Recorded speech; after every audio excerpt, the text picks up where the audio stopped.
Ahhh Hotels, our home away from home, our shelter on long and short travels. From the smaller stays off the beaten path to the larger, more extravagant ones meant to provide an experience all of their own. Thank you, Disney. Hotels span the emotional gambit of being just a place to sleep, all the way to making a vacation totally immersive. With so many people coming and going, stories are as plentiful as the amount of people that grace the rooms of any given inn. It shouldn't be surprising that with so much traffic, that any hotel with any kind of age would have some stories of the paranormal variety. Our story today should exceed your expectations, considering it's known as America's Most Haunted Hotel. Thank you for joining us today on the Supernatural Tendencies podcast, where we'll hunker down on the tales told at a particularly looming lodge, and hang out after the show for this week's Musician Spotlight. This week featuring Blushing Monk. I'm Christina. I'm Alex. And I'm Christie. And this is episode 39, The Haunted Crescent Hotel.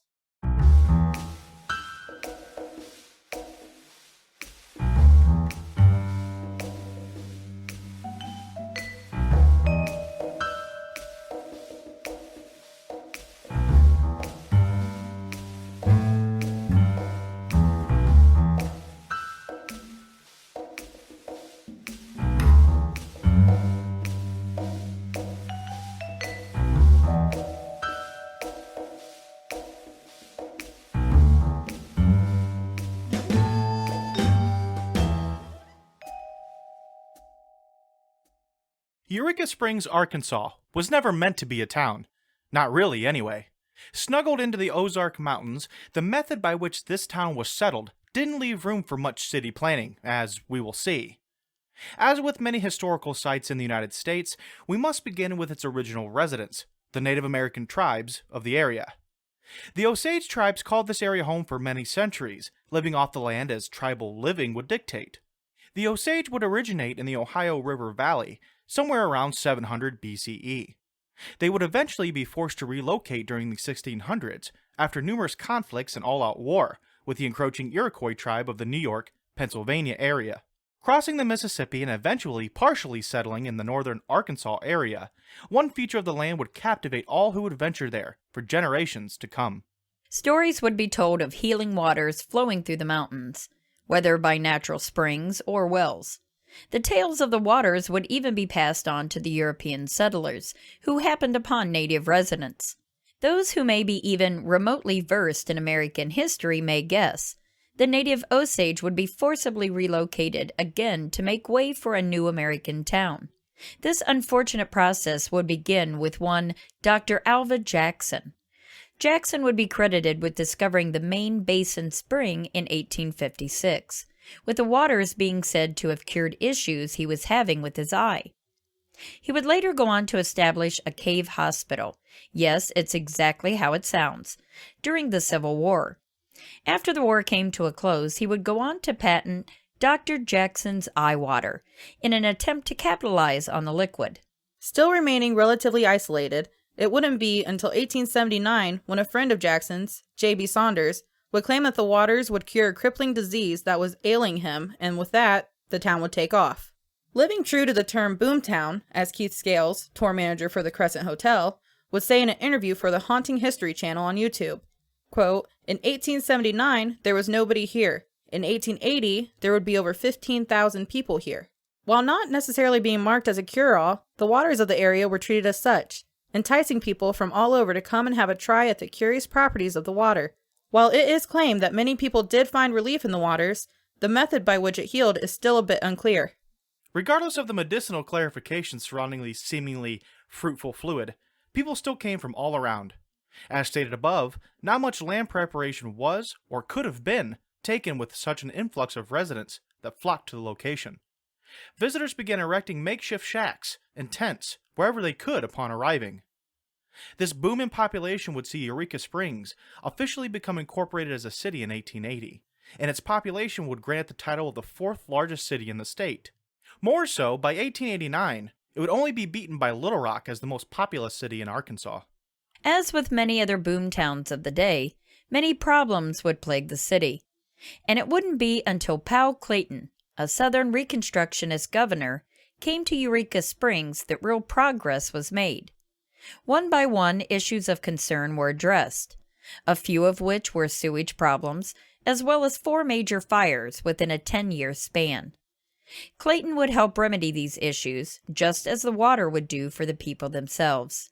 Clayton would then begin to market the area to a wealthier client base, promoting the area as a retirement community for the wealthy. A company would even be formed to attract the attention of the railroad industry, and in 1890, the Eureka Improvement Company would achieve their goal. Within just a few years, many Victorian-style homes and shops would be packed into the lower regions of the town, relegating the lower-income households to the hillsides. Ironically, as some have put it, to have their turn to look down on the wealthy below. Clayton will also be the person to officially start our story, if you've stuck with us this far through the history lesson, with which this writer is prone to carry on too far. Wanting a getaway for his more notable friends and family, Clayton would begin construction on the Crescent Hotel. In 1886, construction was completed on the hotel, which is situated on the highest point in the Ozark Mountains. But its history would be tainted with death from its foundations, almost literally. One story that is told is that of a stonemason that was down from St. Louis. Working high on top of the building, he caught a glimpse of a pretty lady down below. Being a bit of a ladies' man, he couldn't turn down the opportunity to gain her attention. Becoming a bit overzealous in his attempts, he lost his footing and plummeted to the bottom of the building. A sudden stop caused by a beam would end his life at the tragic estimated age of 17 or 18. Keith Scales would relay that the beam would become part of the floor of room 218, reportedly the most active room in the building. Not letting death stop him from trying his luck with the females who come to the hotel, Michael, as he is believed to be named, rarely allows men to experience any paranormal happenings by his hand. This is in contrast to when women are alone in the room. Knocks, bumps, and raps are sometimes followed by dimming of the room's lights, doors opening and closing, and even shadowy apparitions stalking the walls. The room still remains a mainstay for paranormal investigators, both professional and amateur, who try their luck at communication with Michael. As one enters and leaves the hotel, they can say hello and then bid farewell to a statue of Michael if he didn't need any more attention as it is. Whether the waters of Eureka Springs deemed the comers no longer worthy of their healing powers, or they just plain ran out, by the turn of the century many started to lose faith in the liquid remedy of the town. More and more people would no longer see such astonishing effects that the cure-all was said to have, the whole reason why they had come. Sure enough, the crowds that once flowed into the town slowed to a trickle. It wouldn't be that long after this that the hotel would be used for other purposes. In 1908, it would be converted into the Crescent College and Conservatory for Young Women. While still remaining a partial hotel and retreat during the summer months, the college would see ongoing financial distress and would eventually close in 1924. With very little activity occurring during a 6-year span, leaving it nearly vacant and abandoned in fact, the college would see a brief reopening in 1930, before its final closing in 1934. It would be during these years that another tragic event would add to the hotel's spooky roster of permanent residents. While her name is still unknown, it is believed that a young woman fell to her death from a third-floor balcony of the property. Dismay would quickly turn to scandal when it was discovered that the woman was pregnant. Keith Scales would go on to say that this was strange since the young women weren't allowed to congregate with the men of the town and were supervised at every turn. Without any concrete evidence to prove so, it does point a strong finger at one of the males working at the college being the culprit. Furthermore, as one may have already connected, it may be that her death wasn't an accident or a suicide, but a murder, to silence the repercussions of the person's actions. The Lady in the Mist, as she may forever be called, is still said to be seen exactly as she is described, although sightings of this poor woman aren't observed too often. When she is spotted, it is noted that she is seen falling from the balcony encased in a cloud of mist. Even more strangely, some say to even see a shadow figure turning and walking away from the balcony. Do these, sometimes corresponding apparitions, give us a clue as to what exactly happened to this ill-fated female? Adding to the calamitous history of not only the Crescent Hotel as a whole, but the third floor in particular, is a news clipping from 1905. The Arkansas Democrat would print a story of the acquittal of trial-bound J. Howerton for the murder of James Everett on the grounds of self-defense. As you may have guessed, the incident occurred on the third floor. Tour guides still attest that some people are heavily affected on the third floor. Robin Bray, one such tour guide, would say that she even had one individual faint and hit his head. He and his group wouldn't return to the tour afterward, obviously wary from what had happened. Could the mysterious death of the young woman and the killing of James Everett be contributing to the ill effects that people sometimes feel while on the third floor? This writer asks in a Travel Channel show style. Some believers in the paranormal believe so. The next chapter of the Crescent Hotel's history may be the most influential portion to the entire town of Eureka Springs, albeit no less heartbreaking. In 1937, Norman Baker would take over the now defunct college in the name of medical science. Not straying far from what had made the town famous, Baker would claim that he had discovered something that we are still in search of to this day: a cure for cancer. Being a near genius at advertisement, Baker would post flyers and mail out pamphlets proclaiming that cancer-ridden patients were leaving his facility, completely cured and cancer-free. Baker would also have 2 other hospitals elsewhere in the country that were shut down, and the residents moved to the new location at Eureka Springs, effectively packing it full of the sick. He would go on to rearrange and redecorate this new hospital in a very fanciful and almost circus-like appearance, because in his words, sick people need cheerful places to live. As the sick poured in, Baker began making a lot of money from his treatment plan. Most certainly being very painful, Baker would insist on directly injecting his self-made potion into the tumors of the patients, sometimes up to 7 times a day. He didn't stop there. If he couldn't afford to make the pilgrimage to his cancer-curing Mecca, he also sold and shipped his elixir via the mail, for those who were more inclined to forcibly DIY their treatments themselves. His concoction turned out to be just a mixture of ground watermelon seeds, red clover, corn silk, and carbolic acid. While still being a very interesting mixture, Baker's mouth would appear to be more productive than his elixir would. While still being a very interesting mixture, Baker's mouth would appear to be more productive than his elixir would. As ailing people would continue to migrate to the hospital, this fact would only become more evident. With no real meaningful treatment being conducted, the hospital that was billed as curing people left and right turned out to be quite the opposite. As Baker's treatment inevitably failed, his need for storage for the bodies would rise. Some say, while it may not be entirely true, that the bodies had piled up in the walk-in cooler that was installed in the morgue downstairs. It is said that the jars of specimens were thrown out in the 1960s. Most would assume to be hauled away from the property, but most would be incorrect. Around 2019, a few bottles would be discovered buried in the hotel's land.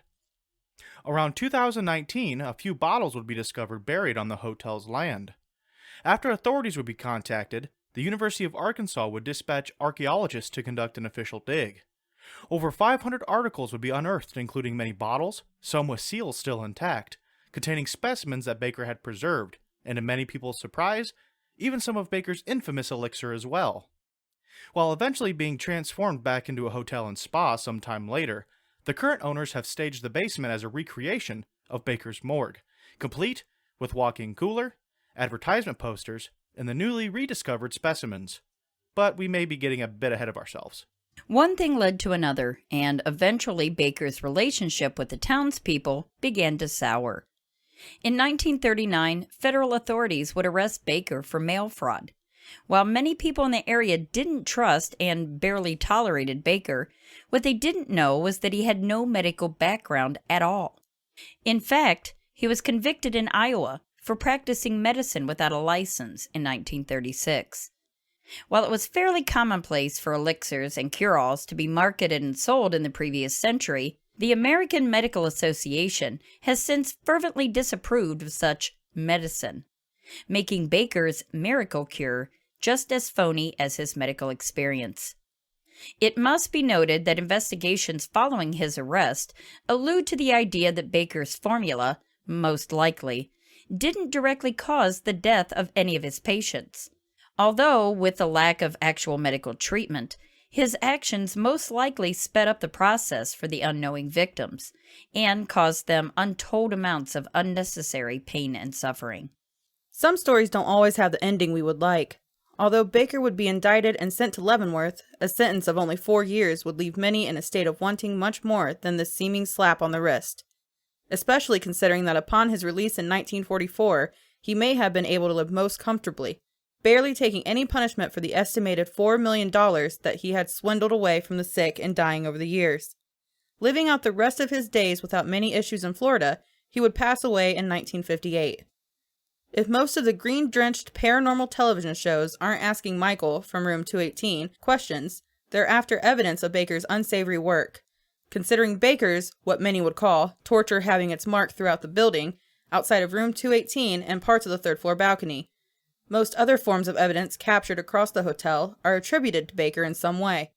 Whether it be the man himself or the spirits of the litany of people who had taken their last breath in the hospital, disembodied voices, mysterious taps and knocks, photographs of mists, orbs, and even apparitions, whole and in part, have been documented. It would seem that one would find it difficult not to catch an otherworldly souvenir during their stay. The morgue is of obvious interest to many spirit seekers. A full-bodied apparition of a man in a top hat was allegedly photographed in the basement. Whispers are said to be heard there as well. Various paranormal investigation groups, both well-known and more local, have captured EVP recordings also. Some investigators are convinced that they may have even captured the voice of Norman Baker during playbacks. Stories are also told of a nurse, dressed all in white, who roams the third floor. Being said to only be seen after 11 p.m., the ghostly figure is allegedly seen pushing a gurney for a purpose that we may never be sure of. This nurse isn't the only female associated with Baker that is said to have stuck around, though. Gracing room 419, Theodora, as she is called, makes her presence known to passers-by.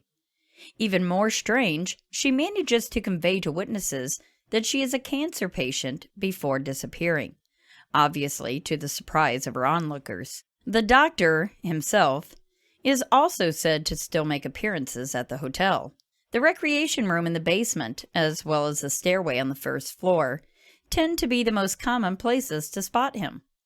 Being said to be seen in a purple shirt and appearing looking rather confused, maybe the prospect of coming back to the hospital to help sick people keeps him from resting as he should. Another artifact that was used during Dr. Baker's time in the building was still used for a number of years after his departure, an old switchboard. Connecting the phone line to multiple areas of the building, it was said that long after the morgue was discontinued, the switchboard would still receive calls from that location, without a phone even being there afterward. The switchboard, understandably, has since been removed. After Norman Baker's miraculous healing, the hotel sat vacant for a number of years.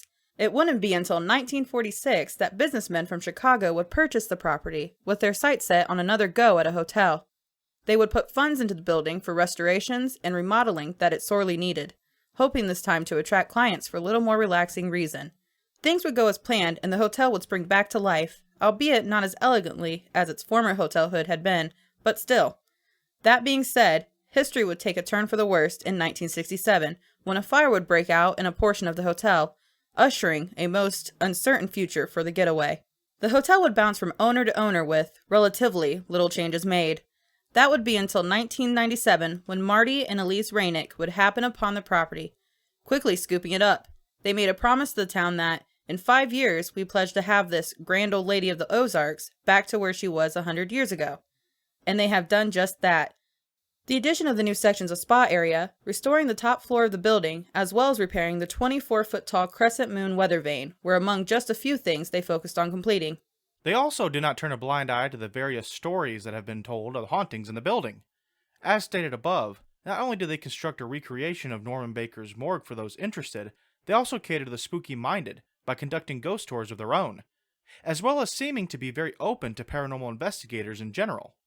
As we've attempted to draw out this story and the associated specters in a linear fashion as best we could, we still have one more section of spotted spirits with which to contend. If the hotel didn't have enough reasons to keep ghosts linked with the grounds, between random murders, accidents, and medical negligence, we have numerous reports of seemingly random spirits in Victorian-like clothing. The crystal dining room is said to be filled with at least a few playful spirits. Some investigations have turned up odd shadows and apparitions in photos from the dining room. as well as one case where during the Christmas season, all of the gift boxes that had been placed under the decorative tree were moved to the other side of the room. If this weren't mischievous enough, all of the chairs had been moved to either encircle or face the tree. Menus have also been known to be strewn across the room, in a not-so-traditional version of 52-card pickup. The kitchen of the hotel isn't immune to prank-like phenomena either. Many have seen the specter of a small boy skipping through the kitchen. The boy is also blamed for the pots and pans mysteriously being jerked from their places on the walls. Hoping for ghostly happening to come to your room with excellent service? The ghost of a waiter carrying a butter tray is said to be seen walking down corridors, still carrying out what many may complain about today, a work shift that never seems to end. One other unfortunate story is that of a young girl who was seen ascending and descending the stairs. She is said to have fallen to her death while leaning against the top floor banister in the 1930s. Whether slipping between the supports or going right over the top, she plummeted to the first floor, sadly ending her life. Maybe she enjoyed the place so much that she decided to stay. To be honest, there are probably many more stories that we can't cover here today about the Crescent Hotel, both of ghostly sightings as well as their possible origins. But one big question has to be, why so many? Is it simply because of the amount of death, whether maliciously inflicted or not, that is associated with the grounds? Are there not many other places across the world that have seen the same, if not more, dead and dying throughout their history, yet don't exhibit nearly this amount of afterlife visitors? What makes this place in particular so saturated? One theory has to do with the geological makeup of the area. Being called the stone tape theory, it hypothesizes that imprints of energy can be left on the very material of the land. That energy can then get played back as if it were some type of geological record player, replaying a particular incident or action over and over. But many of the reports coming from the Crescent Hotel seem to be what would be called intelligent hauntings, taking them mostly out of the realm for this idea. Another possible explanation could lead back to the waters that originally brought people there to begin with. Even if the waters found naturally in Eureka Springs don't miraculously cure everything, they do still contain many vitamins and minerals. Some say that certain combinations and amounts of minerals could increase spirit activity from an environmental standpoint. With so many electrolytes floating around in the water, could they be acting as some sort of conductor for the spirit world? If the theory holds water, pun totally intended, the natural hard rock of the area, in combination with electrolyte-rich water, could be the perfect place to retain spirit activity in such copious amounts. While the science is still kind of shaky, it is thought that various minerals and heavy metals being present in a water system that may be in contact with certain types of rock, such as limestone, can create a variety of effects that aid in paranormal occurrences. Regardless of the cause, the reports of spirits in just about every shape imaginable still readily come from the hotel. Investigation group after investigation group, tour after tour, year after year, all continually prove to be more lucrative to both the hotel as well as the paranormal proof seekers. With Eureka Springs being known for their, how can we not oversell this, better quality water supply, maybe the water in northern Arkansas can in fact stave off death, just not in the way many might have thought.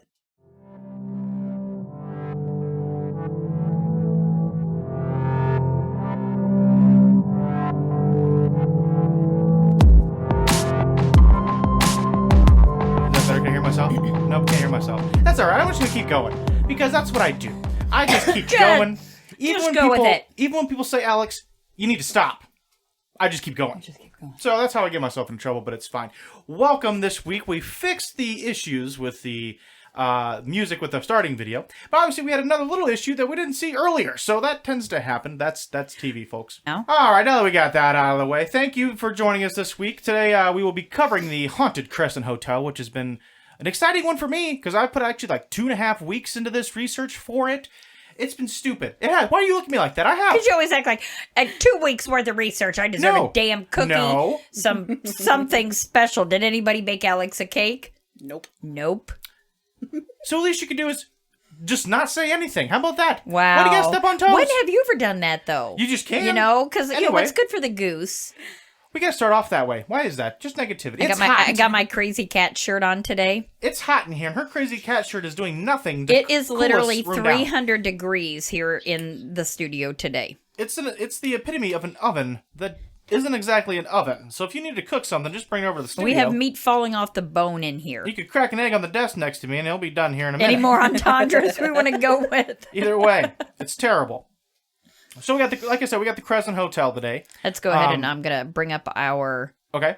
Hold on here. I have to fix this. All right. First and foremost, I would like to thank the Haunting History podcast, or I'm sorry, the Haunting History channel on YouTube. I think they have a podcast, but I did not listen to the I didn't have time to listen to that podcast specifically, nor am I actually for sure that they're affiliated, as oddly as that sounds. But most of my research did come from the Haunting History YouTube channel. I did email them. I believe they're in affiliation with a paranormal group called Forest State Paranormal, out of the area where the Crescent Hotel is, either Illinois, Missouri, Arkansas area. So I did get quite a bit of my information in. I emailed them, asked for permission if we could cite some of their sources in their work, and they just fantastically gave us permission. So first off, shout out to them. If anybody in the live feed right now ever gets bored, wants to do some research on their own, or just watch some spooky stuff, look up the Haunting History channel on YouTube. They have a whole playlist, especially for the one we're doing today, the Haunted Crescent Hotel. Furthermore, we may have a bit of a surprise by the end of the week for the interview next week. Yep. Saturdays here for the past 2 Saturdays have been reserved for the Midweek Mischief segment that we put on that we will eventually release every Thursday. This next week we will not be having a Midweek Mischief because we will have an interview in kind of conjunction with this episode. So hopefully, by the way, did you set up Reaper for me? Is that recording? Yeah. Okay, I just want to make sure. I'm always worried Get about off that. my page. I'm always worried. I know you are. I used to do it, and I used did forget once. You did. I did once. The whole show. Once. Anyway, we have anything new for the week to start out with? Anything at all? Shout out to Jeremy Traxler for all of the inviting all of his wonderful, amazing friends into our group on Jeremy Facebook. Is a fantastic individual, although he doesn't smell that great. I'm kidding. I'm kidding. He's sitting in studio with us right next to me, so I had to say something at least partially negative about him just to bring his spirits back up. It's fine. He's suffering with us, so I think that one comment is torture enough. But he is a fantastic character who has done just loads of work for us and added a lot of people to our group. So hopefully a lot of people the tons of people that were added will get some entertainment out of it, get some stories out of it, and also contribute stories themselves. So hopefully we keep growing our community and have the ability to have more and more stories being told, shared, and discussed. Thank you. Anyway. Discussed. Anyway. Is that all you got? Anybody want to join in anything new this week? No, I think that am I missing something? I was going to be honest. I was just trying to buy time because I thought there was, and now I can't remember it. So that's fantastic. Yeah. All right. Well, anyway, we'll move on. Starting with a story today. Are you guys ready for this? How many people we got watching right now? Like 4, and it's us monitoring. Where are we at? 12 people? Oh my gosh! I'm excited. 12 people. Double digits. Oh man. Anyway, Haunted Crescent Hotel settled in the Ozarks. Snuggled, nestled, just caressed like a good old pig in a blanket. This story has suddenly taken a turn that is just not appropriate. You don't like pigs in a blanket? As well. You don't like pigs in a blanket? It was snuggled and nestled. Yeah. Cozied. I don't know. I'm trying to come up with other words. Now I want pigs in a blanket. There you go. That was the goal. Snuggled in the Ozarks in northern Arkansas. So, of course, since I wrote this script, there's always the obligatory history lesson, and it may get kind of old, but we're going to start with the native Osage Indian tribe from the area. The Osage moved from the area somewhere around the 1600s. Previously, the Osage would have found their home in the Ohio River Valley around 700 BCE. They would eventually be forced out by the Iroquois tribes due to war and just they didn't agree with the same baseball teams. The one of them called the other's mother not a very good baker, so that didn't help most likely. Who knows the issues that they had, but they decided to pack up and just move. Partially settling in northern Arkansas. Now, the big thing with this is the natives who had moved into the area initially found an interesting thing that's going to be the reoccurring theme for the Crescent Hotel and the future city of Eureka Springs, Arkansas, in that the water seemed special. Special. Like Gatorade special, right? Yes. I'm not a huge Gatorade fan. Powerade. Any of it. What was the third one? There was a third one back in the 90s. Like all sport. All sport. Is that what it was? Everybody in the room collectively went, yes. That's all sport. There it all is. Sport. So anyway, whether it be the minerals or whatever in the water, they found like a curing property, a healing property, if you will. And they kind of passed this from tribesman to tribesman. And as American history would have it, and as anybody watching this would probably guess, the Europeans decided to come to the area, and it started the process of them again being relocated. And actually we could find the start of this in one person being that of Dr. Alva Jackson. Dr. Alva Jackson would be the person, and I hate saying discovering, especially when it comes to this, because it was there. The natives knew about it. He didn't discover anything. So he, I guess, discovered it for the Europeans who moved into the area, but regardless, discovered the basin spring in 1856, which we will allude to later, because Eureka Springs as a whole is kind of like a vacation spot, like a weekend getaway spot. Yeah. So there's multiple places across the entire city that has points of interest for us today. So he would discover the basin spring in 1856, and he would later go on to establish a cave hospital. Literally, a cave. That sounds awesome. Hospital, right? During the Civil War. So after the war, he would patent his kind of, would you call it a potion?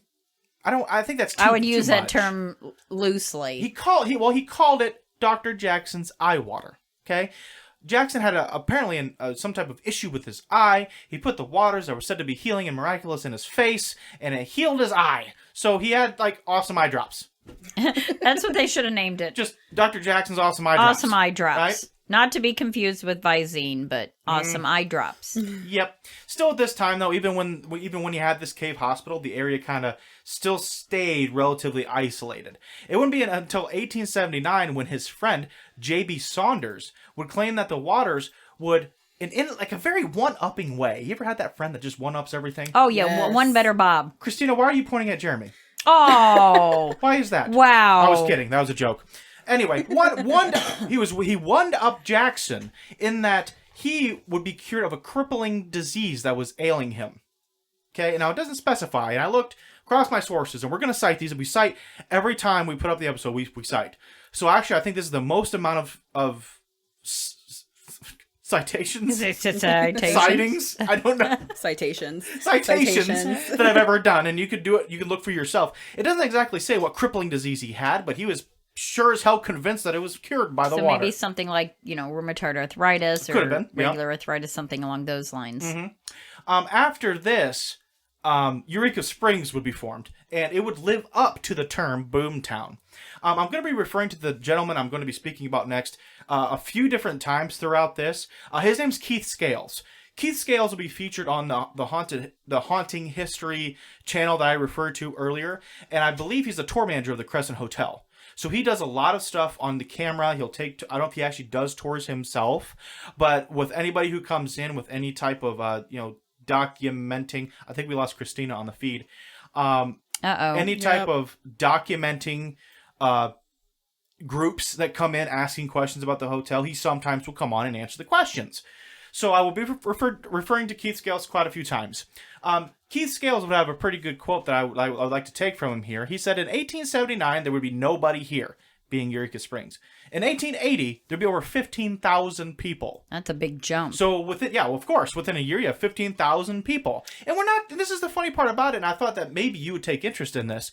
It's not about gold. It didn't seem to be about silver or anything like that. It was about this awesome water, right? And she's not paying attention, but I'm going to carry on. That's fine. No, just Tristan has commented and said you're technical difficulties. Yeah, you're frozen. Oh no, We froze. we froze up. Oh, and there he goes. Oh, we lost Alex. You're gone. Oh man, I'm going to keep going for our audio listeners. We're having issues. Go ahead and pop back. I don't know if I can with this. Okay. I'm back now. No, you're still gone. Oh man, we got a storm coming through. I'm sure that's probably not helping us at all. bear with us if you can still hear the audio, because most likely you can still hear my audio. And I think I'm coming back in now. Is it going? Yeah, it looks like I'm coming back in. Sorry, everybody, about that. Boop. Oh! A little loud. Yeah, I think... Give it a nope, second. I gotta mute my mic. There we go. I'm backstage. Bring me on in. Anyway, everybody should still be able to hear me. Because we're all on the same interface. So as long as you don't lose connection, we should be able to be heard. Yeah. So, carrying on, like I said, I thought this would be interesting because with the boomtown mentality, I shouldn't say mentality, because what happened in a boomtown-like fashion wasn't because of gold or silver or anything like that, but because of this miraculous healing water, right? And I think the only real other big state that's known for like awesome water is Maine. Is that where Crazy Town is? Like this, like the Crazy band Crazy Springs? Town? No, it's called Crazy. It has Crazy Springs, and it's pretty much the same thing. No, I never heard of that. Yeah. No, can we go back to the band though? Talk about. I mean, I enjoy them. Yeah. I mean, I personally, yes. No, I'll have to look that up. I've never heard of that. No, but I think that Maine, I don't know if they had done actual tests. I'm pretty sure they have. Has like the cleanest water of like any state I could see that. because of the composition of the rock and the ground, and then like the roots from all the trees or something kind of make it the cleanest. I think they actually had like different test subjects of water that they had taken around to different people, and you could taste like the Downeasters knew which one was theirs. Oh, wow. Yeah. Yeah. Anyway, so like I said, cool. yeah. So like I said, Keith Scales had the quote in 1879, there was nobody here. And in 1880, there'd be over 15,000 people. Wow. I wanted to quote that because 15,000 people is a lot of people. We don't have to talk much about that, but what we can talk a lot about is with any boomtown, and you can see this with just about any town that's a large town out west now, all of them seem to have the same issues when they were growing because they grew so fast, okay? Most of them didn't have a police force. Most of them didn't have a fire brigade or anything like that. So in the case of like San Francisco burned down multiple times. And some anthropologists, some historians say that most likely saved it as a whole.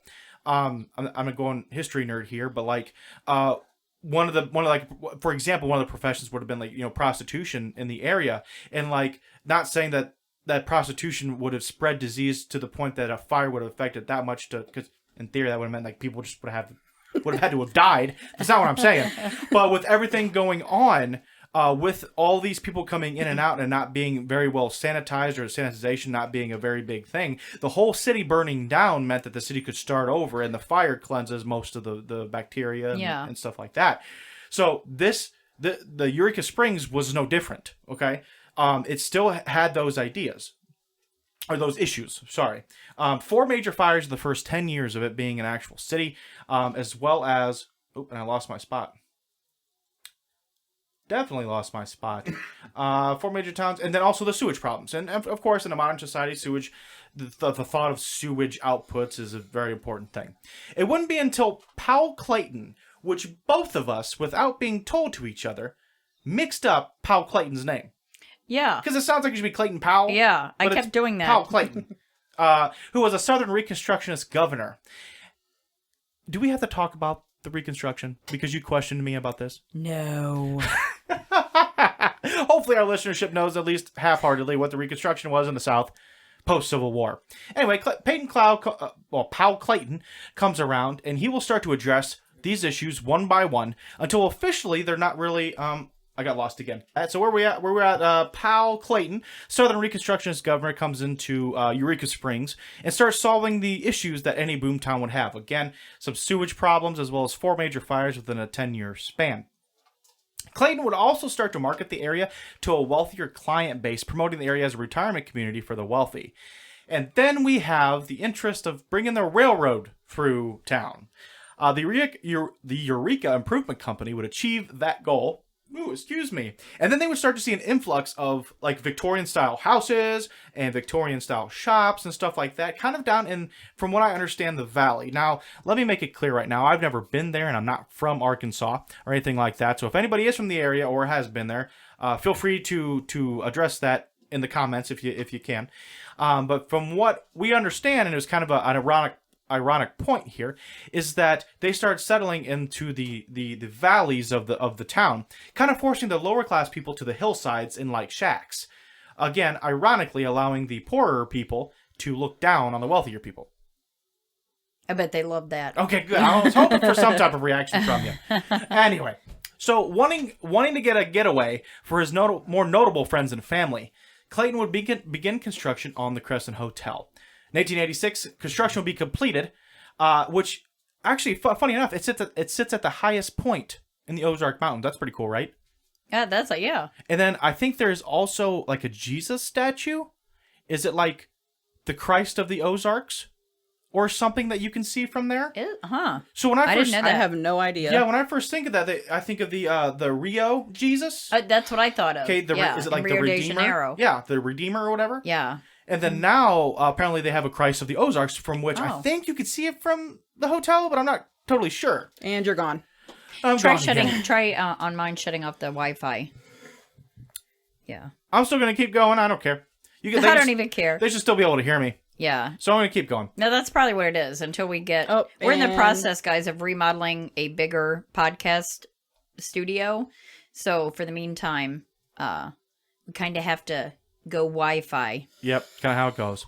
So our first story that's going to be of interest to us would be that of a stonemason that had come down from St. Louis for the construction of the hotel. Being a bit of a ladies' man, he would catch... I don't know what I'm doing anymore. I don't even know what I'm doing anymore. Good. All right. So a pretty lady would be down on ground level while this stonemason from St. Louis would be working on the top of the hotel. Trying to get her attention, he'd kind of be a little overzealous and trying to get her attention. He would end up falling off the side of the hotel, and he would die on the second floor beam, I believe it is. Yeah. On a beam on the second floor. Michael, as people would believe his name would be called, would die at the tragic estimated age of 17 or 18.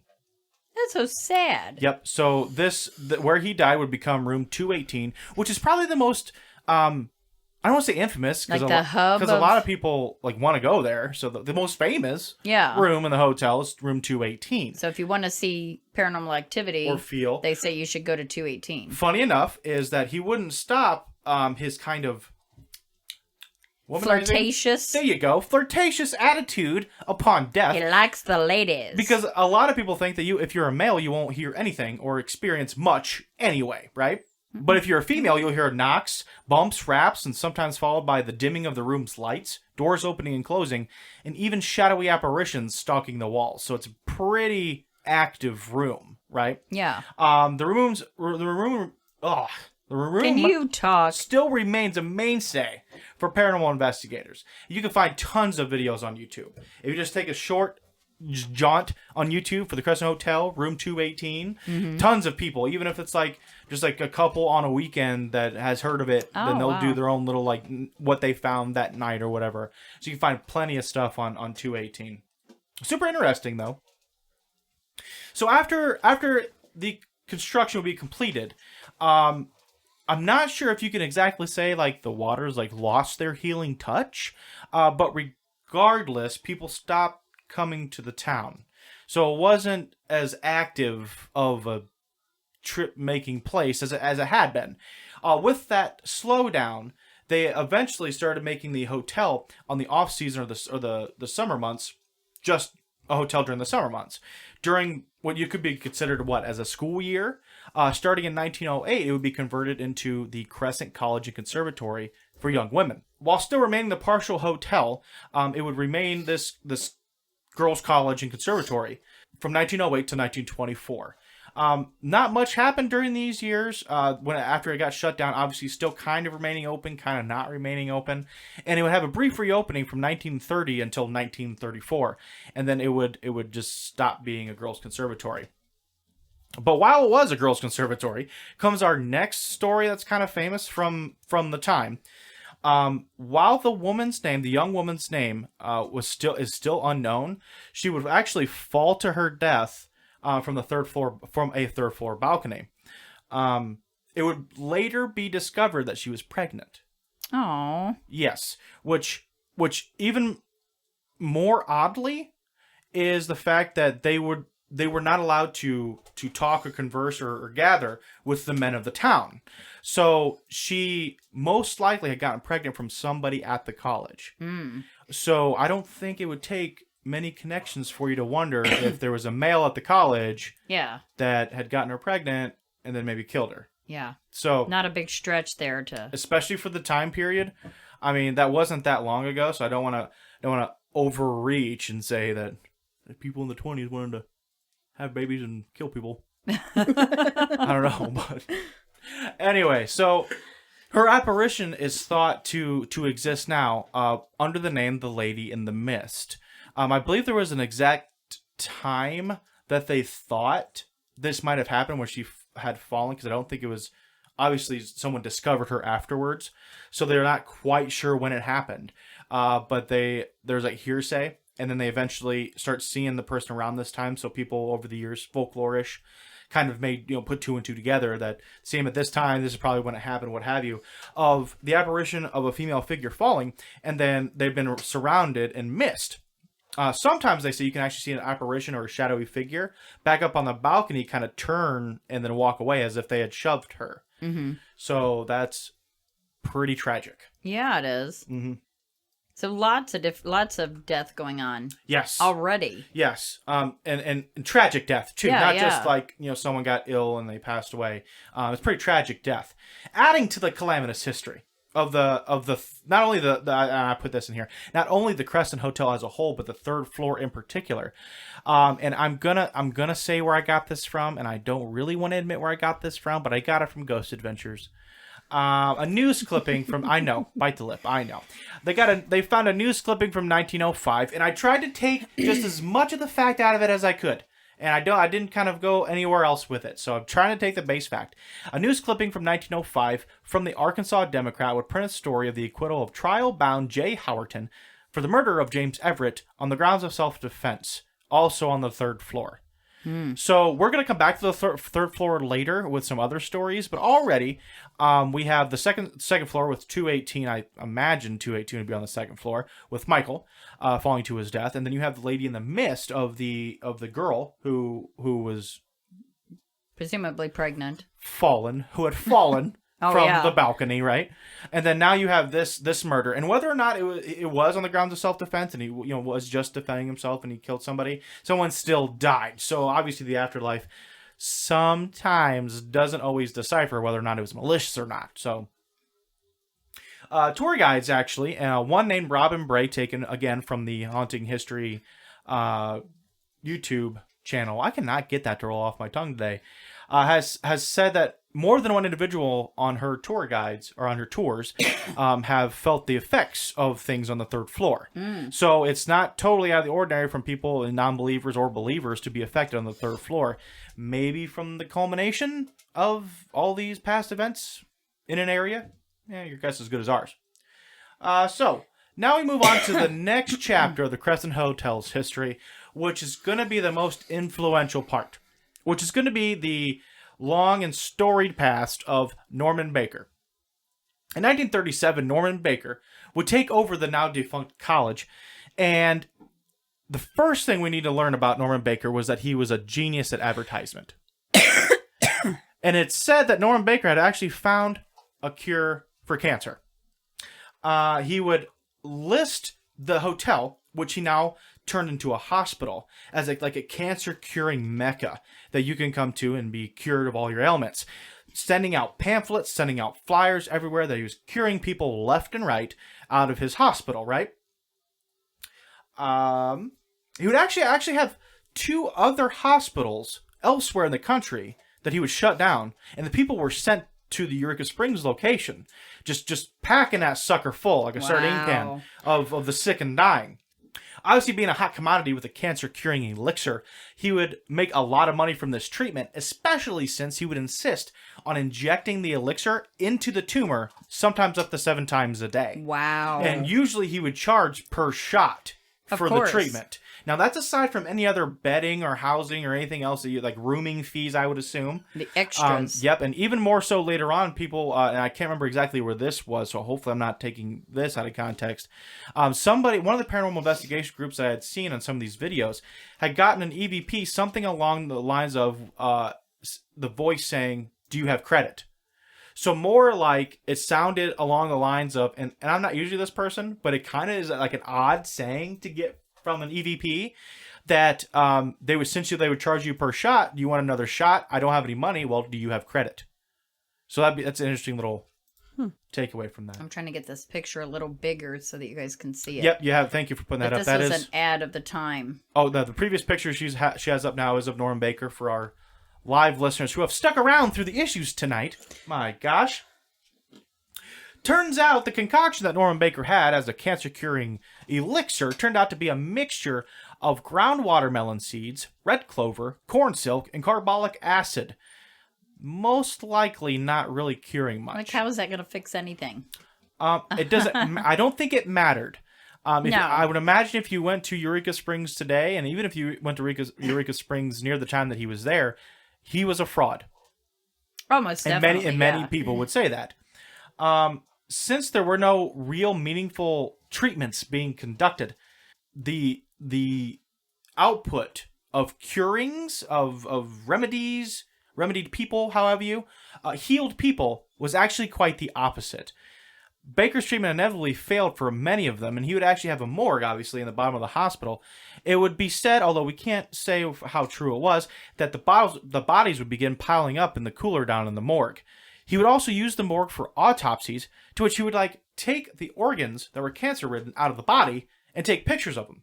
He would put the pictures on flyers and advertisements, trying to tout the cancer-curing abilities that he had.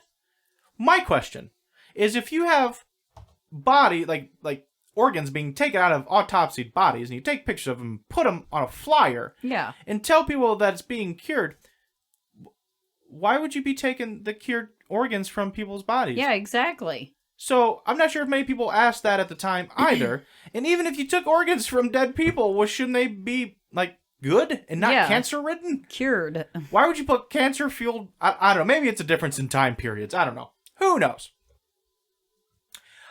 So, what is interesting to note is it's said that the jars of specimens that he would keep for these pictures would be thrown out in the 1960s. Of course, in a modern context, whenever we think of something being thrown out in the garbage, it means that it's taken to a landfill or something. Back then, this wasn't the case. In fact, a lot of rural communities, they didn't really have landfills, so all your trash, you would just bury out back. Mm-hmm. So in 2019, I believe it was possibly a hotel maid. Someone working for the hotel happened upon a few little bottles, and push comes to shove. Eventually, they find out that there's a bunch of bottles in there. They end up calling the authorities who do a little preliminary investigation to figure out that nothing malicious is happening currently with them. And then the University of Arkansas would dispatch archaeologists for an official dig. And this is absolutely crazy. Over 500 articles would be unearthed, including many bottles, some with seals still intact, containing specimens that Baker had preserved. And to many people's surprise, some of Baker's infamous elixir. So if you want to see some of the actual elixir that he was using, I think they have it back. His quack tonic. Yeah. Now, they did send it away. I'm not sure if it was for testing of some type, to do something with it before they brought it back. But I think it's back at the hotel now. The current owners, and we don't want to get too far ahead of ourselves, but the current owners actually, they keep it as a spa in a hotel. But then in the morgue and the cooler room and stuff like that, they've actually recreated it to be reminiscent of Baker's time. So you can actually go down there and take a part of the ghost tour and where he used to do this stuff. And I believe they have gotten their bottles back and they're on display there. No, don't quote me on that one. Yeah, and here's a picture that I found where you can take the tour, and here is the actual basement, the morgue. You have it up? Yeah. Oh, I'm okay. I'm getting lost again.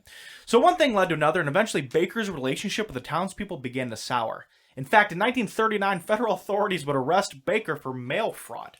Of all things, that's what they get him on? Really? Now, you see, he had this hospital that you can come to and have your cancer cured, right? Yeah. But what if you didn't have enough money to come there to get your cancer cured?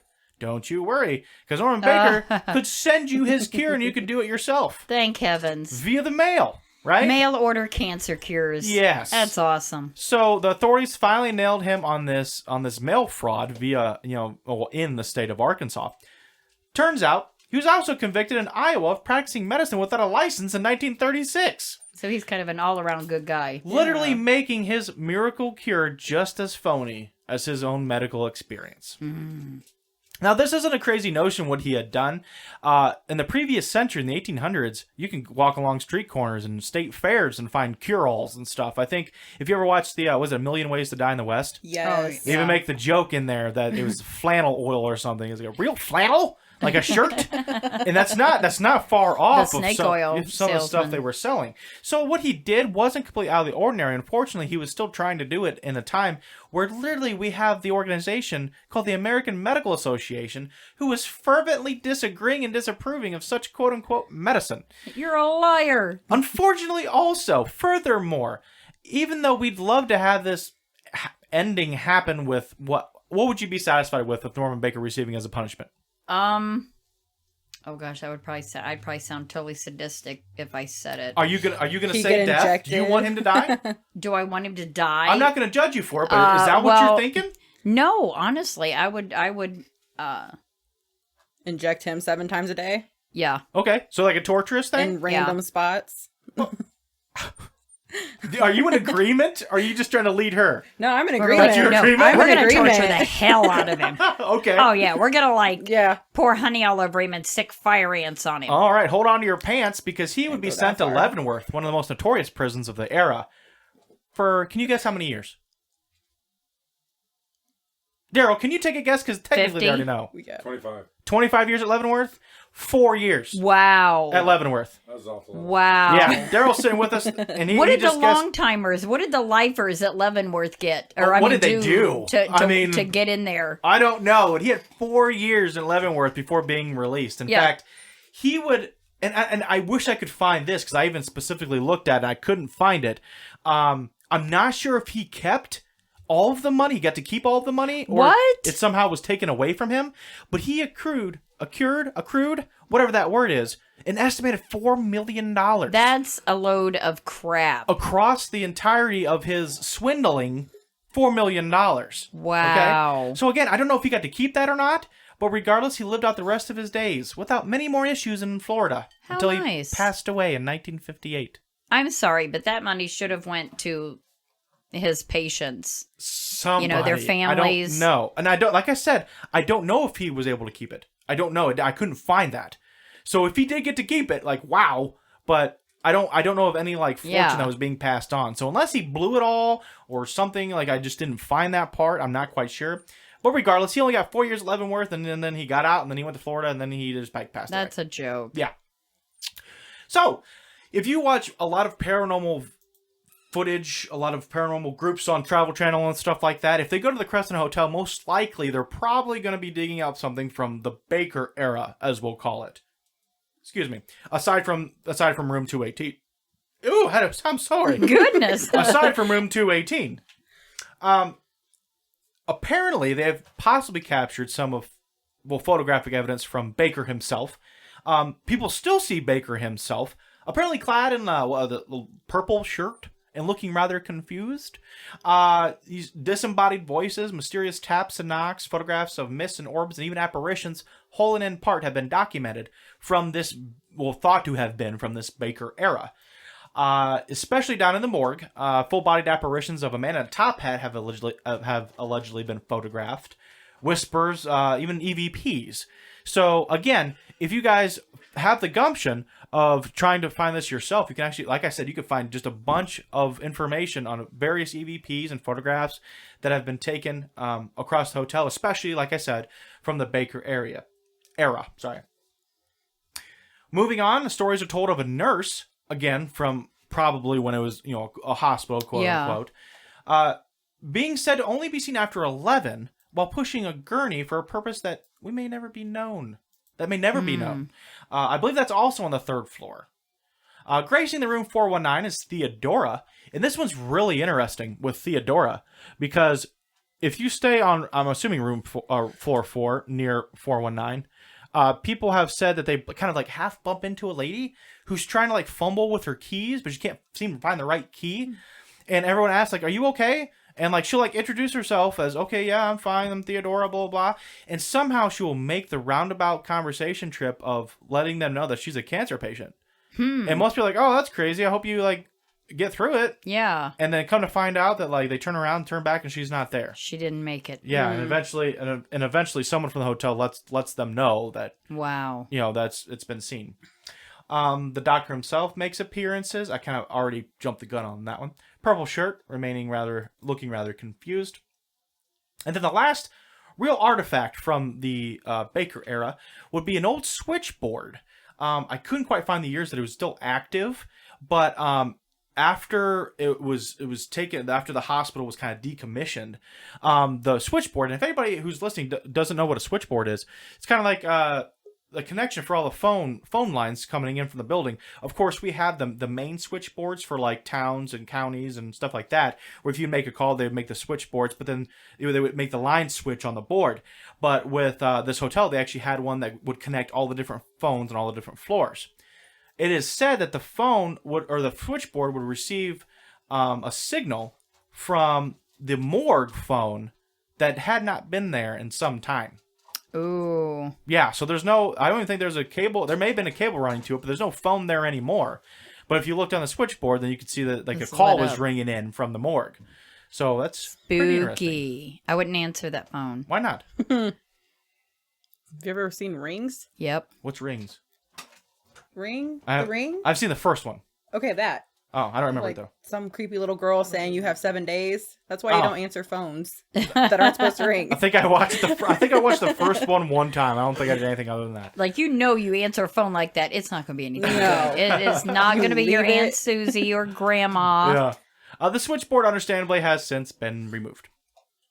So after Norman Baker's miraculous healing, the hotel would sit vacant for a number of years, kind of go into some disrepair, obviously from just not being used or repaired. It wouldn't be until 1946 that businessmen from Chicago would purchase the property with their sights set on another go-at hotel. They would actually do... wow, why do I lose my spot so easy? I even have the highlights going. I'm even trying to help myself. Things would go as planned. It would be like half restored. It'd be nice, but it wouldn't be what it was. Like the full glory. Yeah, exactly, because it really had that bit grandiose air about it, and they brought it back, and it was all right, but it wasn't what it used to be. Things were looking okay for it until 1967, when a fire would break out. Oh my gosh. And destroy a section of the hotel. From here on out until 1997, the hotel would bounce from owner to owner. Well, obviously I just said until 1997, when Marty and Elise Rainick would happen upon the property. They would make the famous quote, well, at least famous in Eureka Springs, quote, "In 5 years, we pledge to have this Grand Lady of the Ozarks back to where she was 100 years ago. The addition of new sections of the spa area, restoring the top floor of the building, as well as repairing the 24-foot-tall crescent moon weather vane were among just a few of the things they focused on completing." So, in this small observation, so the top floor of the building is where the fire was, right? Yeah. And it broke out in 1967. Did none of the other owners from 1967 to 1997 make any attempt to repair that top floor? Wow. Like they just gave up? Like, well. I'll get to it when I get to it, okay? Get off my back. Oh, man. And with the ushering in of Marty and Elise Rainick, what's fantastic about the Rainicks is even though they wanted to make the spa back into like a good hotel, a good spa, they also knew that like the paranormal history of the area and of the building, and they didn't want to just Act like it didn't happen. exactly, yeah. Nothing was happening. So not only did they redo all the spas and redo all the hotel rooms and do stuff kind of bring it back to normal, but they actually took the morgue and made a recreation of Norman Baker's morgue and autopsy room and stuff like that. Now, we kind of alluded it back to that, but I wanted to make sure that we brought that up because that's really cool. Like, sometimes you don't see that. No. I mean, most people, when there was, like, devastation or tragedies in an area, you tend to want to just, like, okay, well, we need to get past that. Yeah. It was terrible, but we need to, we're in here now. And they did, like, half that. You know, Yeah. they restored the building to what it was, and then they also kind of catered to that kind of spooky ooky crowd that wants to take these tours by putting the recreation of Baker's morgue in the bottom. Obviously, we said earlier they have those specimen jars that they had found. They also hold their own ghost tours, which is, like I said before, kind of managed by Keith Scales, I believe. At least up until a few years ago he was doing. I'm not sure if it's current, but at least up to a few years ago. And they're also plenty welcoming to any paranormal investigations. At least it seems so. Who may want to come in. And that kind of ends our Norman Baker area. But if this hotel weren't absolutely spirit-packed enough, alone from what we just talked about, right? We have these random spirits in there, okay? First, we want to hit on the crystal dining room, said to be filled with at least a few playful spirits. Some investigations have turned up shadows and apparitions and photos from the dining room. In this incredibly funny story, apparently one Christmas season, all the gift boxes that had been placed under the decorative tree were moved to the other side of the room when nobody was there. So people come in the morning or something, and now all the gifts are from under the tree to the other side of the room. Furthermore, the chairs that were around the tables in the dining room, they all were moved to at least either encircle the tree or at least face the tree. So it's like some poltergeist movie stuff going on. Yeah, now skeptics could say, well, somebody who was in there played a prank, blah, blah, blah, and that could happen. But I just this one time, I just want to believe it's true. Because it would be like a poltergeist situation. Yeah. It would be. It just was one thing. The kitchen of the hotel also isn't immune to prank-like phenomena either.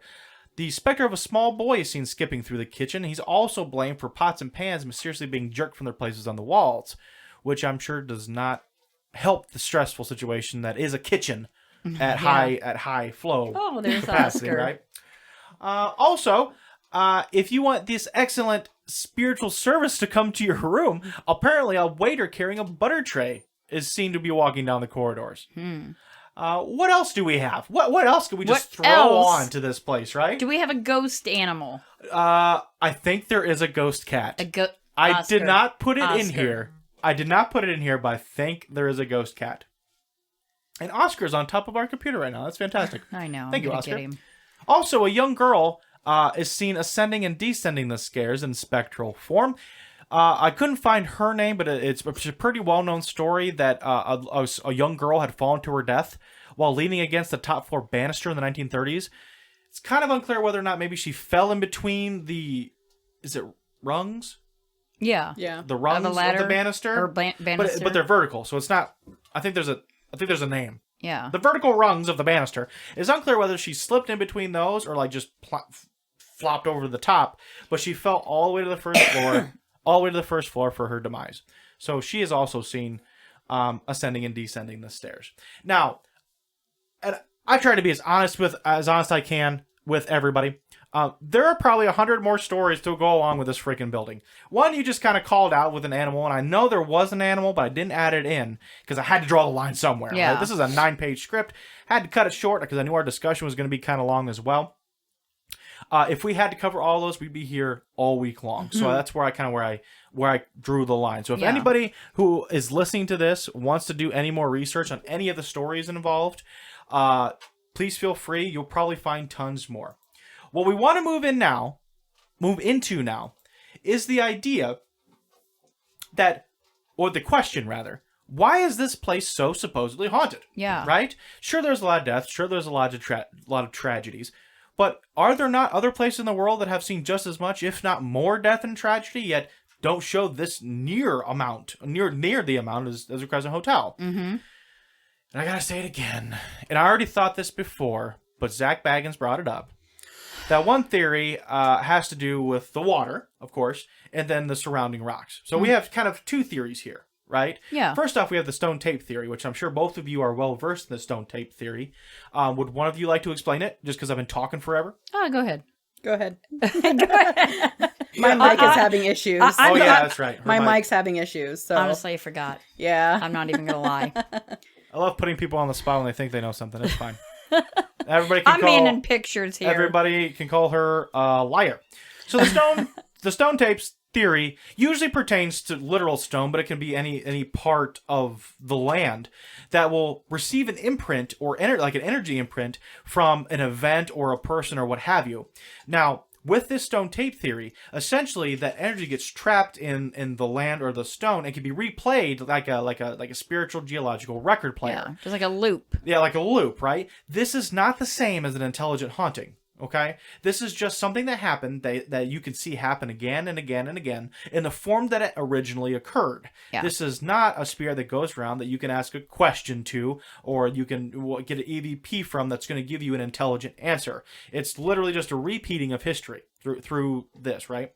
So that's our first theory, right? Stone tape theory with all the different geological things going on, environmental situations going on.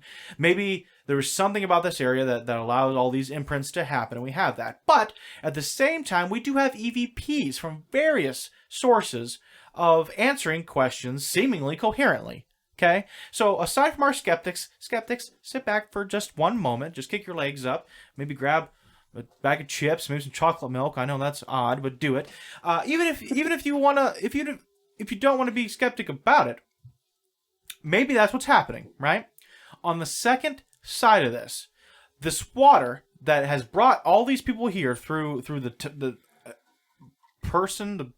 anthropological history of the area has been this healing water, right? So even if this water isn't a cure-all for some miraculous supernatural reason, it may be just chock full of minerals, potassium, iron, zinc, what have you, that is just being packed full of electrolytes, making it just naturally good for you. Maybe not healing, but maybe good, right? With the high amount of limestone in the area with this sitting water, I think, and maybe you can help me hone in my thought because I only think I heard this once or twice before. Something about running water in limestone. Yeah. Yes, right? It creates an energy source for spirits to attracts them. Yeah. Yeah. So even more so, if you have a body of water or running stream, creek, river of water that is just chock full of these electrolytes going past the limestone, wouldn't that exacerbate the way that it essentially acts as like a conductor or a battery, right? Yep. So if you again, and I keep referring back to this, but if you're well versed at all in some of the paranormal theories going around, essentially the reason why at least some of the reason why people say that it gets cold when you are near a spirit or spirit activity is going to happen is because they need to draw the energy from the area and you're actually feeling the heat or energy leave your surroundings, thus making you cold, right? Yeah. So with this, that's essentially what's happening, but they have a much bigger conductor as opposed to being maybe the investigator being the conductor of energy that they take to enact something, or maybe the batteries from one of your devices that they kind of sap. The land is kind of naturally making its own energy that they can take, right? Yeah. And if it's on a scale that's as big as a river running past, a whole body of water, a river running past something, maybe this is just making this problem just magnified, right? Yeah, 100%. So that's interesting to note. That is about all I had, though. That's where I ended. That's where we just decided. That's where I ended it. So we end ended on those two theories, which is a good introduction because I think we've kind of touched on these theories before, but never really kind of delved into them. And with something as absolutely chock full of spirit activity as we have with the Crescent Hotel, like you have to ask why. Why is it so saturated with spirit activity? Why can anybody who wants to go find a picture or EVP or something for themselves, how can they so readily and easily do it? Yeah. So those are the two things I wanted to bring up is these two theories. Obviously the one, even if it's only applicable to a few, then the other side is still unexplained. It's not exactly a recreation or a replaying of an event. People of these spirits seem to be being captured with coherent answers. So what's the reason why we have so many spirits in this area? Do we have anything to add at all?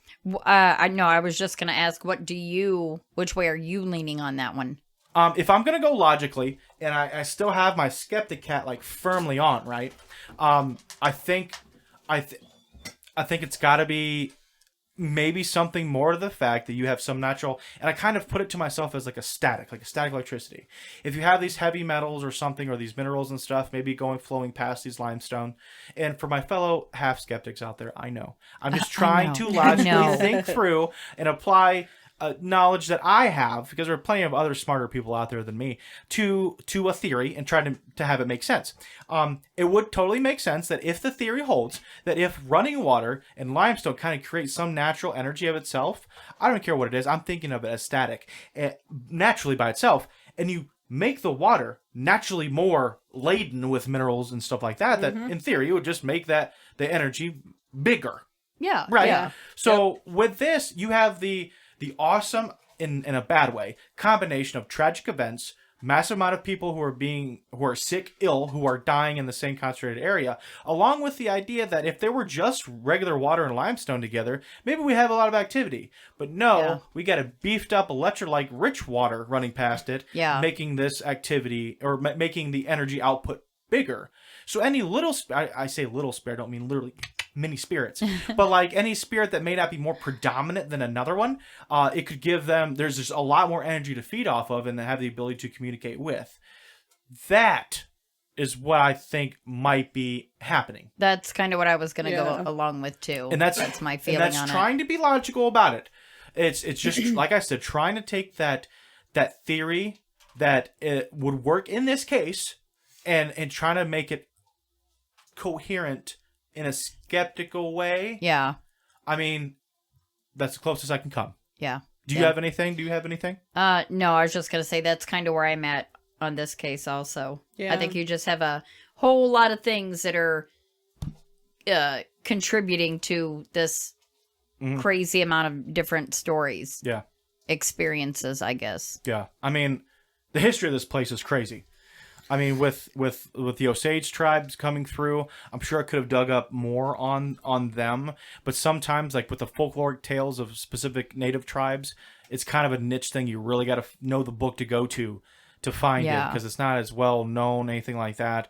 At the beginning of the Civil War, and the cave hospital, and the kind of the spark that lit the powder keg, and Dr. Jackson's eye water, and then here comes Norman Baker. Yeah. You know, soon after, well, I obviously skipped Powell Clayton, who built the Crescent. Yeah. But then here comes Norman Baker, and that whole era kind of really saddened the history of the place. Yeah, I mean, definitely. The whole town essentially being absolutely swindled by a con man. And then obviously the just droves of people who thought they were being treated and they probably weren't at all. Yeah. So, very unfortunate, but... Yeah, super sad. Definitely would be on my bucket list. Yeah. And as it should be for any paranormal investigators.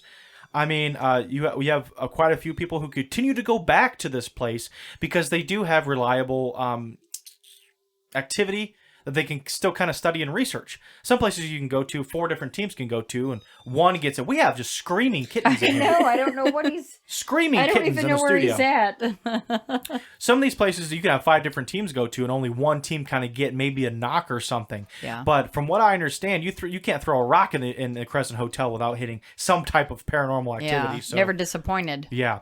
With that, I've dropped stream probably 16 times throughout this whole thing. I don't think you've even been in it this whole time. So, froze. Like I said, I'm pretty sure everyone's still hearing me. We're obviously recording in Reaper, so our audio side should be good as long as we're recording in it. I think we'll probably call that a week because it's just raised up to 700 degrees in here, which is probably why the cat's screaming. Yeah. He's probably baking alive. So with that, do you have anything else to add? No, I think that's it for me this week, yeah. Wonderful, wonderful. We like to plug our TeePublic one more time. There is not a sale going on, so if you want to think about purchasing something from our TeePublic, whether it be, I think there's some like pillows on there you can get even, t-shirts, hoodies. Phone cases. The t-shirts of varying materials. It's not just cotton. Oh, yeah, you can get and colors. Heather, tri-blends, bi-blends, all these different colors. You can make your own color if you want, so... if you get on there, I would probably wait until we have a sale. That's totally up to you, though.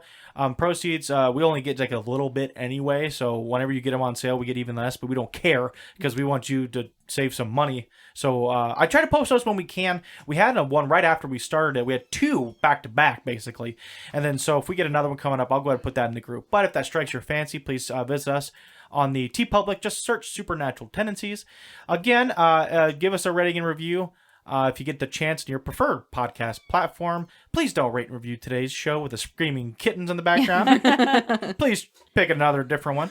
Again, thanks to Mr. Jeremy Traxler for being in studio with us today. Thank you. As well as Daryl Sadler's guess of 25 years at Leavenworth, which was incredibly wrong, but that's fine. I was going to say 4. He was going to say 4, he says. That makes sense. I said 50. Spoke too soon. Anyway, I think that's it. I think that's it. All right, guys. We will see you when will we see them next? Next Saturday. Next Saturday for hopefully an interview that you all would want to stay tuned to. Definitely. As long as we can stay connected. What time is that? I don't know. Oh, okay. Wait, no. It's going to be, it should be 9 o'clock Eastern time. Okay, 9 o'clock Eastern time. He's in Central time and he needs it to happen at 8 o'clock, so it's 9 o'clock Eastern time. Yeah, Yep, definitely. Yes. So be sure, guys, that you are liking and following our page here. And be sure to click all for notifications. That way you'll see every time we go live, every time we post. Because I'm going to be, it's still kind of a secret right now, but I'm going to be posting that later this week, who our special guest is going to be next Saturday. So definitely stay tuned for that. Yep. As for that, say see ya then. Thanks for joining us. Adios. Bye. Yo, See Christina. ya. See you Bye. later. There we go. We'd like to thank you one last time for joining us this week. If you have any questions, comments, critiques, or stories you'd like to share, please email us at stpcmedia@gmail.com. If hearing us isn't enough, be sure to check out our website at www.supernaturaltendenciespodcast.com. Also join us on the socials, Supernatural Tendencies Podcast, on both Facebook and Instagram, as well as Twitter at Weird and Scary. While we do keep our content as free as we possibly can, if you would like to support the show monetarily, check out our TeePublic account by searching Supernatural Tendencies on TeePublic. We have shirts, hoodies, coffee mugs, and phone cases, among many other things. Don't want to spend money? We'll gladly take reviews. No money needs to be spent if you hop on your podcast platform and give us a rating and review. Either way, we would be eternally grateful. If you get bored before next week's episode, be sure to join our Facebook group where many other like-minded people share stories and laughs until the show airs again. This has been Christie. Alex. And Christina. See you next time. Bye.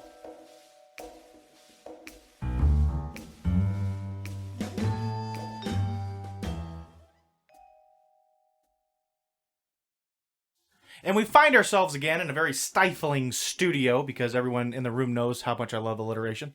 Correct? Sweating up a storm over here. Sweating up a storm? Yes. I am literally dripping sweat. Yes. Like my deodorant is working super duper crazy overtime. Not even well, in fact, Something at all. smells in this studio. It might be me. Yeah. I don't know. Anyway, ushering in the smelly studio is the band of the week, which is Blushing Monk for this week. I love that name. Blushing Monk. Someone, I think it was actually one of the members of this band. I hope it's Dutcher, but it could be Dutcher as a first name. So I'm going to go with Dutcher. At least if I'm wrong, I'll be consistently wrong. Who had actually started up a thread for us on a Gmail. Cool. Email to me. I don't even know how to say words today. And he just started putting up stuff. Wow, that's awesome. Yep, and I believe this may be his band again, Blushing Monk, out of I think Grand Rapids, which is awesome because I think we've had multiple bands for the past month and a half, 2 months from Western Michigan.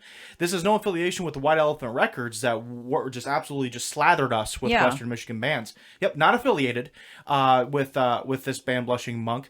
Today they sent us Urban Rush, and they actually sent us 2 songs. But regardless, both songs sound reminiscent of each other. They have the very core foundations of everything that you would think of when you think of jazz. And that's how they describe themselves. Oh. Yeah. Like, as soon as I started, listening to it, because I showed you guys earlier, but I listened to it previous before that, I just needed a dry martini and dark lights. Like mood lighting. And jazz. Yes. You gotta have all 3. Yes. Preferably a candle. And when you first heard them, you thought The Doors. Yeah. Like the instrumental section to some of their songs, right? Yeah. But then it kind of went into more of the girl from Ipanema kind of song. You know what I mean? Yeah. dun, dun, Yeah. dun, dun. Yeah, there ain't no two ways about it. You guys are They missing it, but I'm dancing. They are straight, just fantastic, easy listening jazz. I thought you were going to say my dancing was fantastic. It was, but I thought that was assumed. It's pretty stellar. Yeah, I thought that was assumed. Anyway, we keep repeating it, and we will continue to repeat it until we start having more bands play out, but I don't think they have anything really scheduled. But they have been very active on doing some live performances through their Facebook page. So if you get a chance, go over and give them a like, and you should get notifications from... I'm not sure if they do it just like one at a time or if they do the whole band, but I did see quite a few videos of them doing just some live music to fill the void for you. Mm-hmm. If you wanted some music and obviously not able to get out to any venues since they're all freaking closed, especially in Michigan. I think they're pretty Locked down, buttoned down. Yeah, buttoned down. Buttoned down. Anyway, do you guys have anything to add on this fantastical jazz ensemble? I'm totally digging this sound. Mm-hmm. Like, I could literally just, like, pop this on and listen to it all day. Yeah, and that's no offense to any previous bands or musicians no. we've had on, because sometimes you're like, it's not really my thing, but whatever, what have you. But this one you did like. Like, this was like, yes. You can keep that sucker playing on repeat. That's right. Just loop it. Loop it. We'll listen to it all day. Christina, did you enjoy it at all? I did. It reminds me of, like, almost being in a hot tub with wine, Yeah, that's what I'm candles, and saying. Just chilling. relaxing. No, that's just the sweat from the heat in here. Oh, it's the Yeah, same that could thing, be kind it, of, kind yeah. of. Just Yep. we're in a Little sauna. sauna. We're in a sauna. Yes. Anyway, unless we have anything else to add, silence, fantastic. We are going to introduce one final time, then play it for you. One more time, Blushing Monk with Urban Rush. Here it is.